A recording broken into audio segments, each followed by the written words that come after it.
Ukoliko imate masnu kožu i niste sigurni kako na najbolji način da je očistite, ovo je video za vas.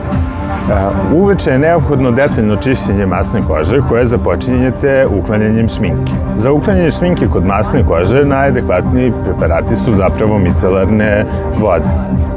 Micelarnom vodom uklonite šminku. Jedna od mojih omiljenih micelarnih voda je zapravo Biodermi Sensibio, koja je nežna, a odlično skida šminku. Ukoliko tražite jeftiniju varijantu, Garnierova klasična roze micelarna voda je takođe odličan izbor. Nakon čišćenja, odnosno skidanja šminke micelarnom vodom, lice je neophodno očistiti klasičnim gelom za umivanje. Dugo godina moj omiljeni preparat za čišćenje masne kože je The Inky List gel za umivanje sa salicilnom kiselinom.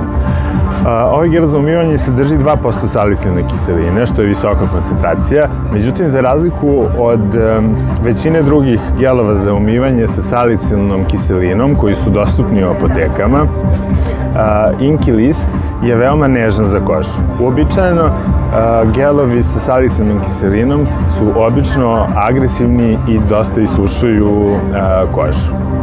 Međutim, to nije tako dobro, zato što ukoliko agresivno čistite masnu kožu, ona dobija signal da je suva i luči još više masnoće i tako ulazite u jedan začarani krug. Znači, Inky List gel za umivanje sa salicilnom kiselinom će detaljno očistiti pore, a neće isušiti kožu. Ono što je važno napomenuti jeste da je potrebno držati ga otprilike oko 1 minut na koži kako bi salicilna kiselina imala vremena da uđe u pore i da ih detaljno očisti. Čišćenje kože je neophodno uveče. Ujutru zavisi od stanja. Ukoliko vam je koža ujutru masna i ima sebuba, ponovite čišćenje sa gelom. Ukoliko koža ujutru nema na sebi višak masti i sebuma, dovoljno je očistiti vodom i preći eventualno nekim tonikom.